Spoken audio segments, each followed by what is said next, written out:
KFSR and CMAC present the Central Valley Ledger, a public affairs program featuring stories from all over the Central Valley with Sevag Tateosian, 90.7 KFSR. I'm your host, Sevag Tateosian. Welcome to the Central Valley Ledger. We're recording out of the beautiful downtown Fresno studios of the Community Media Access Collaborative Fresno Clovis, not too far from the newly opened Fulton Street, formerly Fulton Mall. We're here in a different studio today recording an interview about Bethany Church, Fresno, and a unique Christmas experience. Our guests are Pastor Brian and Laurie. Welcome to the program. Thank you. Glad to be here. So before we get into this very creative Christmas season event that's going on at Bethany Church, Pastor Brian, tell us about yourself. Sure. I've been a pastor for a number of years. Been at this church, Bethany, for 4 years. I'm married to Rebecca. She's a nurse here in Fresno. I got 2 sons who are at home, and I love being in Fresno. I love being in this area. I've been here about 10 years, so I'm not a native of Fresno, but it's definitely home for us. We're glad you're here. We hope that you stay. Thank you. Yeah, Laurie, how about you? I'm married and have 3 children, and 2 of them are out of the house now. And currently, I'm a volunteer at Bethany Church, and I'm a piano accompanist here in town. So. Interesting. Yeah. So I'm reverse. I've got 2 kids, and both are still home. One is in diapers, so I've got quite a way to go. That's great. So Bethany Church, where are you located? Tell us about your church. Yeah. So the church is located on property on the northwest corner of Shepherd Avenue and Maple Avenue in North Fresno. And they've been there for 31 years in that location. But they got their start on Olive Avenue, really right now where the 41 goes. And they started in 1942 out of a group from Reedley. There was a church in Reedley. It's called Reedley Mennonite Brethren Church. And Pearl Harbor had just happened, and suddenly everything's going crazy, and rations, and they're like, we can't afford to drive down there. And so a group of them started a church in Fresno, and that's became Bethany Church. And so it's almost 76 years. Congratulations on that. Thank you. Laurie, what got you to volunteer for Bethany Church? I had kind of a calling for this particular ministry, which we'll talk about in a few minutes. But I just had that calling and wanted to get involved, and that was one way that I could. So. Talk about your ministry a little bit. So what can we expect if we come to your church? Yeah, sure. Let's say you were to walk through the doors at Bethany. It's a diverse congregation in terms of age. We got babies and seniors and everything in between, and we have a Chinese church that meets concurrently in the building as well. So they're called Bethany Chinese Christian Fellowship. And so there's kind of a lot happening. That's kind of a Sunday experience, and there's adult classes and children's Sunday school and so on. During the week, we have a variety of things going on. There's youth groups. There's we use a program called Awana, which is used in quite a number of different churches, but it's kind of a big thing that happens middle of the week. For children, elementary age children, we do drop-in sports because we're set up inside our building with kind of a gymnasium style. We've got a softball league because we've got a softball field, and we're a host site for Alcoholics Anonymous. They meet 14 times a week on our campus, and so lots of different things going on all the time at our church. It sounds like you're very community-oriented. Why is the community so important? I think that's really driven by our faith. Part of what Christmas is, the real message of Christmas, is that Jesus came to be one of us. Jesus moved into our neighborhood, so to speak. And so we feel like we represent Jesus to our neighborhood, and we want to do that really well. And that's important to us. So.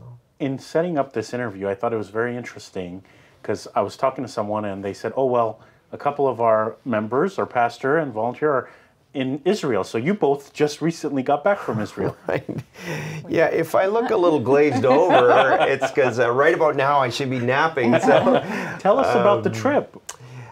Yeah, Laurie, do you want to say anything about that? It was just an awesome trip. And we saw we saw things that we never thought that we would be seeing. Places we were able to go through an underground area in Jerusalem where we were on stonework that, you know, really Jesus could have been walking on, and so that was really special. We saw some just awesome sights there. Yeah. I haven't been to Israel and Jerusalem, but definitely it's on my to-go list. Yeah.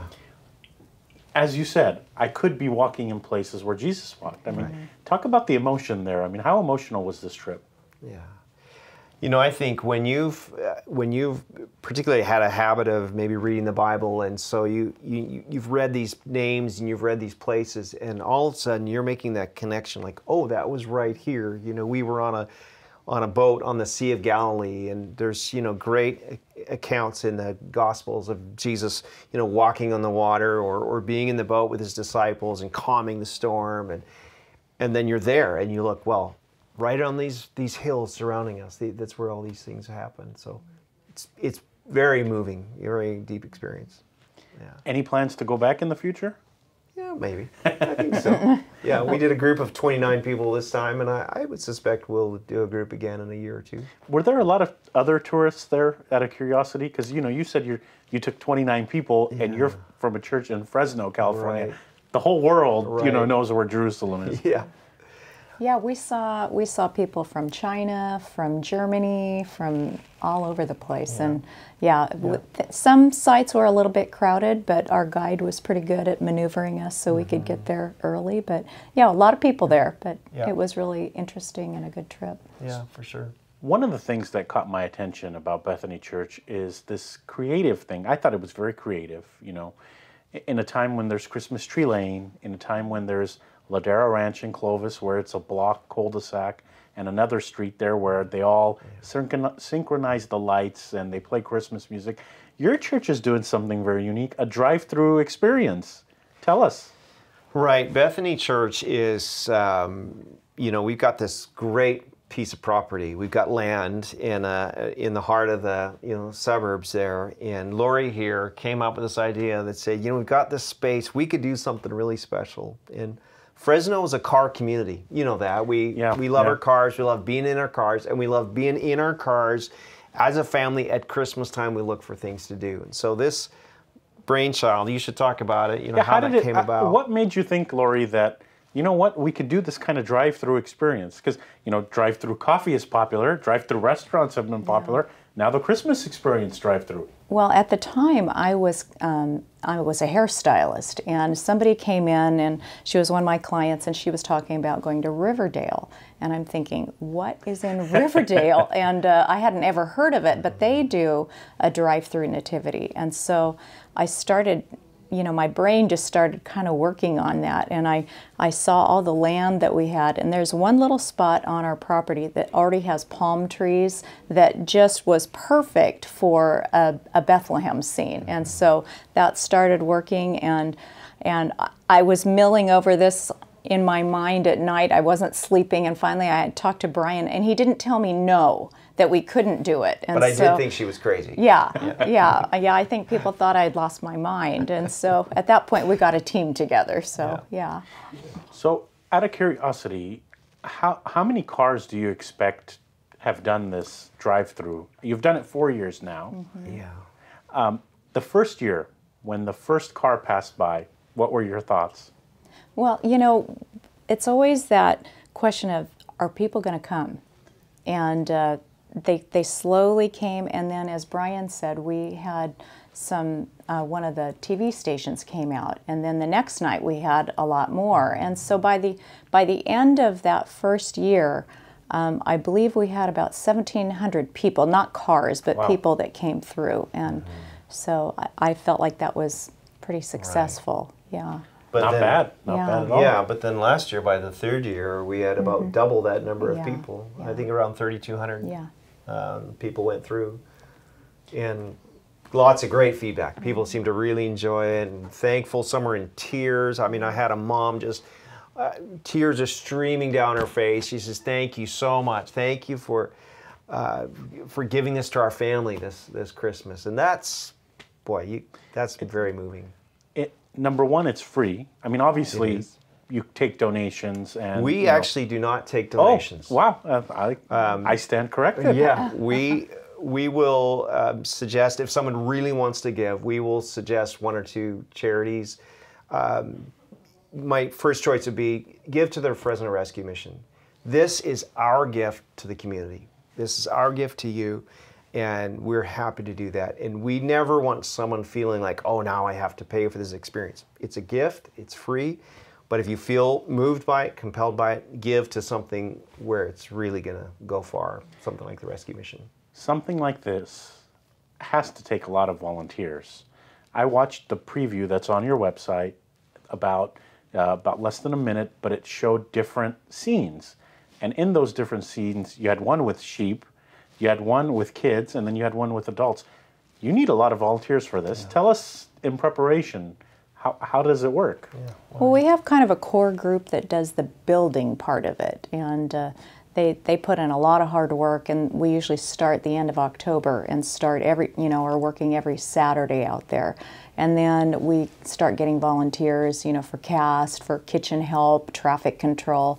So I looked over the list, and I believe we have about 120 that are helping out this year. That's an incredible number. Right. And so the drive-through, I keep calling it a drive-through. Is that okay? The way it is a drive-through. We call the Journey to Bethlehem a drive-through Christmas. You call it drive-through Christmas. It's great.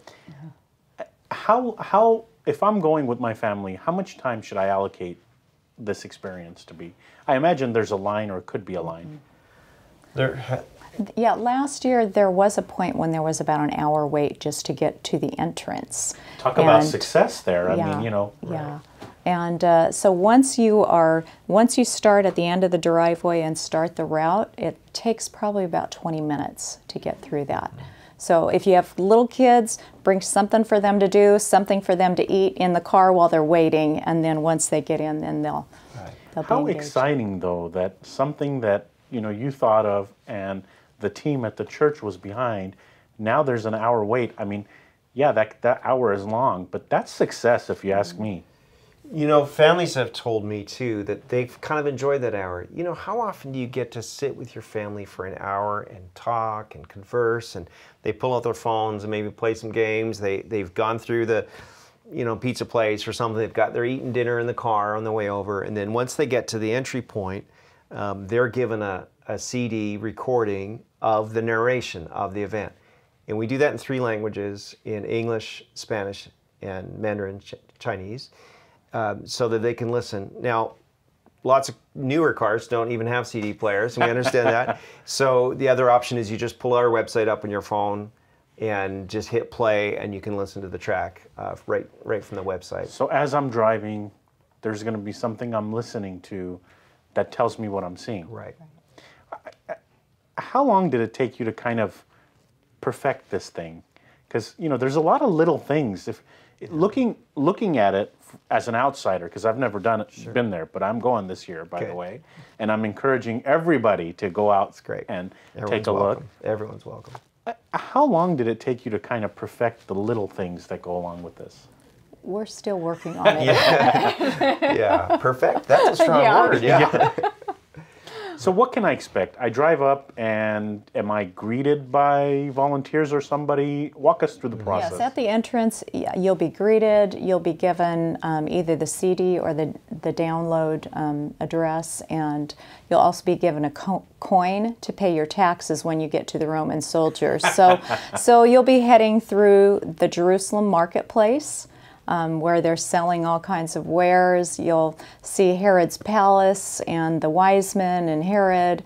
Then you'll go through the gate into Bethlehem, which is a complete different feel from the marketplace, very quiet, and you'll see life in Bethlehem. And then you'll see the angels and Mary and Joseph and baby Jesus, and then that will take you out, and then you have the option to stay for refreshments, or you can head on home. So. And then the refreshments part, do we have to pull over and get out somewhere, or? There's this is not car window service here.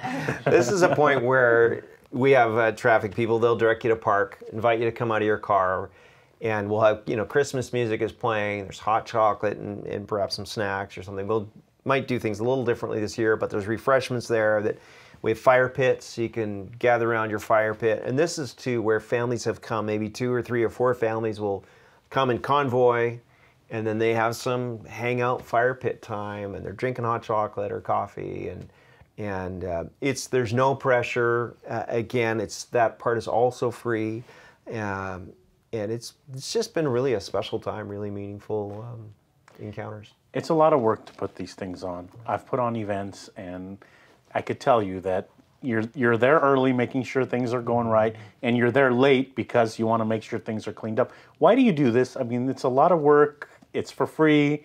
Why do you do this?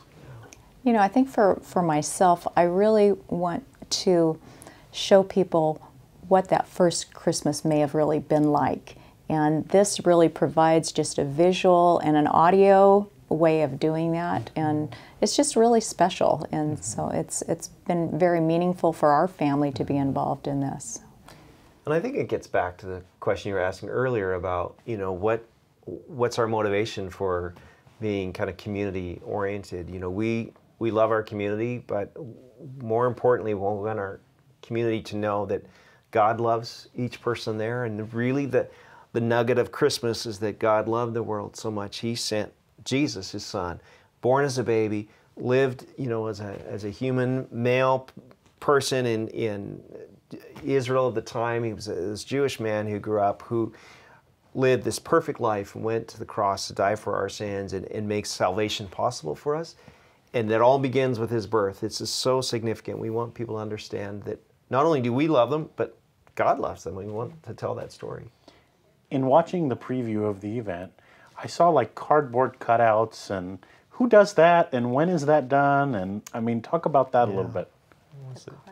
Yeah, it looks like there was cutouts of scenes and stuff. I mean, each scene looks like something that really happened at the time if you would have passed by. It's more like a set, almost more like a movie set once you get there. And so we've got volunteers who spend there's a lot, like Laurie was saying, there's a lot of building that happens Saturday by Saturday, and then those couple days before, it's this. Yeah. Well, we've got some really great volunteers that if we have an idea, they can make it happen. So if we went, oh, let's do this, then, you know, they just go with it and build it for us. Yeah. So that's pretty cool. Yeah. So the first time that Laurie presented this idea, we talked about it a little bit, but talk about what some of the others in church, you know, were there people saying, oh, we can't do that? Or, you know, how receptive were people? And then I bet you now they're excited about it. You know, people were surprisingly in favor of it after the initial of like, do you realize how much work this is going to be? But I got to hand it to Laurie. She was pretty insistent, and that I just feel like we need to do this. And it's all along, it's had this sense of, you know, this is something bigger than us, and we just want to tell this story and tell it well. And, yeah. There was one man in our church that said, oh, I thought you were way in over your head. And I was, you know, but what's so neat is when God works, and He doesn't really need us, you know. It was Him working and doing it, and we were along for the ride, so that was really neat. Let's talk a little bit about your church some more. I looked online and I saw that there's different ministries, children, men, women. Talk about the ministries a little bit. Yeah, we want to, you know, provide meaningful places that, like you say, from children through adults, can really find their way into the grace and truth of Jesus Christ. And so that'll happen in home connection groups, that'll happen in, you know, Bible study groups, whether it's a men's Bible study or women's Bible study or mixed. Different places where, you know, people are able to connect to each other while they're connecting to God. We just feel like that community experience is really important. Our youth groups happen on Wednesday night for both junior high or middle school and high school. And that's fun and yet meaningful as well. So there's games and hangout time and yet good spiritual content. You know, the kind of teaching we do, you know, I preach Sundays, and my goal is always to take something from the Bible, from Scripture, and give you a real life, practical, useful application for your daily life. And so that's the connection we're always trying to make for people. And it shouldn't be like, somehow separated from your real life. This is life. We're in this for the long haul for people, and it's got to make sense in your everyday world. And then going back to the event. So each scene on the event comes from the Bible, or talk about each scene in the event.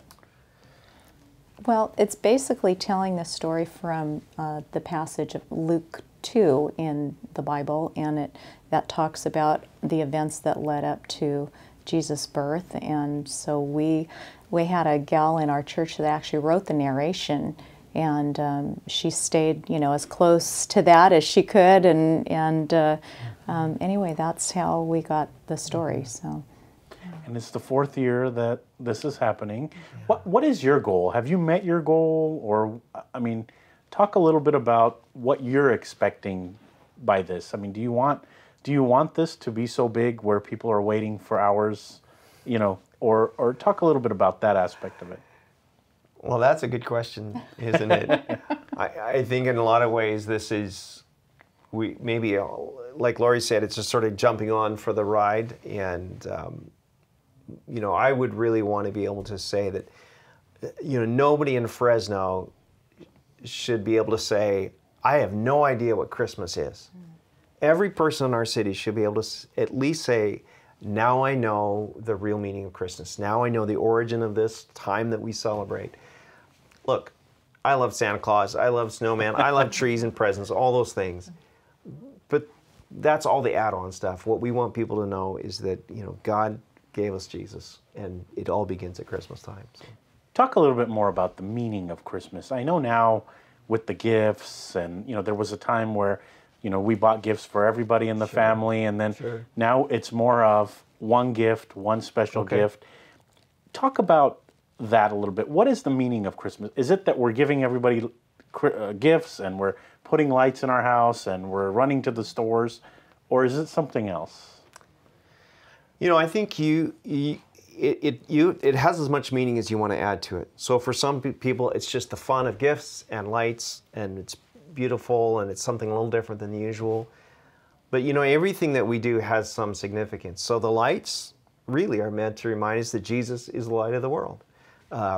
We give gifts to each other because it's a nice excuse to do that, but really we do that because Jesus is the greatest gift that was given to us by our Heavenly Father. So that's really the meaning of it, that God gave us Jesus. You could take away all the gifts, you could take away the trees and the lights, and that would still be there. And we love to celebrate that and love to invite people to be a part of that. Advice for people who get stressed out during this time, because I could see it. Thanksgiving just passed and the freeways were full of people. It was a great time, but freeways were full of people, and sometimes I think we forget the important meaning of things and let the stress get to us. What advice do you have for people who get stressed out during this time? Yeah. I think you have to set some boundaries before you get to that place, and to say, for example, I'm a big fan of budgeting, and say, okay, this year we have a budget of, $800 or $80 or $8 or whatever it is that we can spend, and just to live within your means. That's the first thing. Secondly, to say, what outcome do we want out of this season? Well, we want greater family connection, and we want all our kids to have new socks, okay? Or whatever your kind of goals. I think if you set some boundaries for yourself and set a goal for the end, and that allows you to be able to say, and maybe the third thing, give yourself permission to say no or no thanks. You've got a work Christmas party, you've got a family party, you've got the neighborhood party. Give yourself permission to say, I can't do everything, and I'm not going to buy into all that hustle and bustle.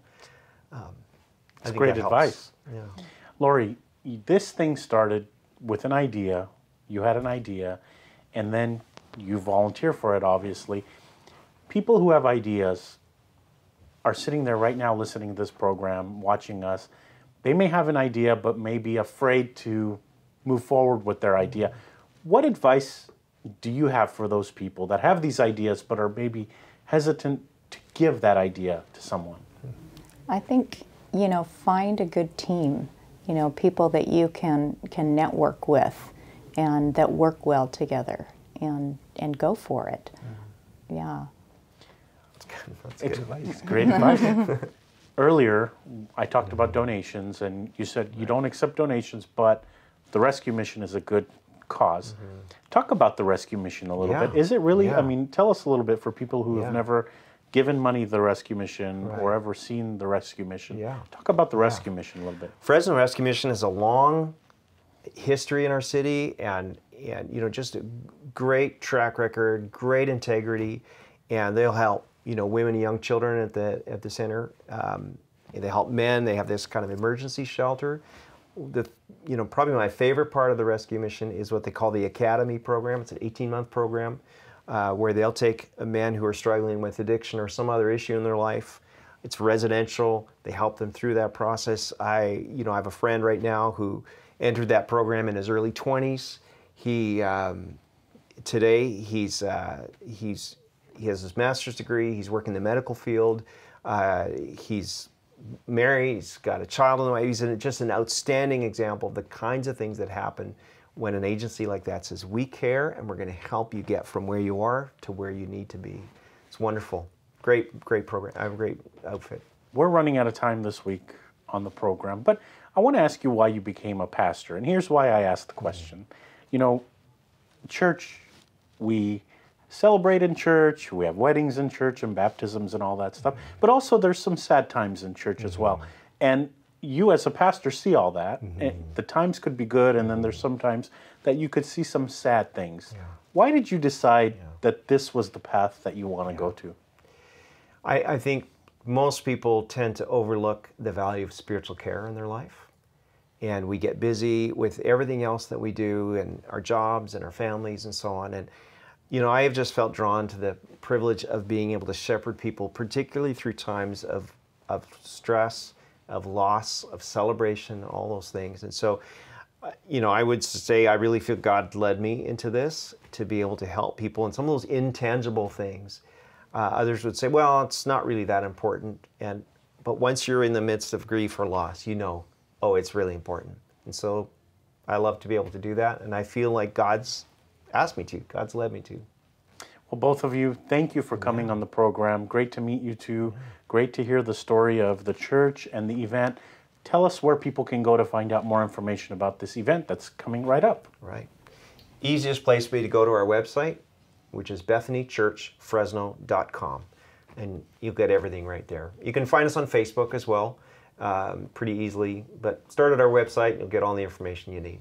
And they should share this information on their Facebook page. The power of social media, incredible. Incredible. Thank you two for coming. Thanks for the opportunity. That's all for this edition of the Central Valley Ledger. We were recording out of the beautiful downtown Fresno studios of the Community Media Access Collaborative Fresno Clovis. Thank you to the volunteer crew that made this production and every production possible. They're behind the cameras and in the editing booth now, making us look and sound good. Thank you also to those who are listening to this broadcast on 90.7 FM, KFSR Fresno, to those watching on CMAC, Comcast Xfinity 93, and AT&T UVerse 99. We hope you enjoyed the program this week. Tune in next week to a new edition.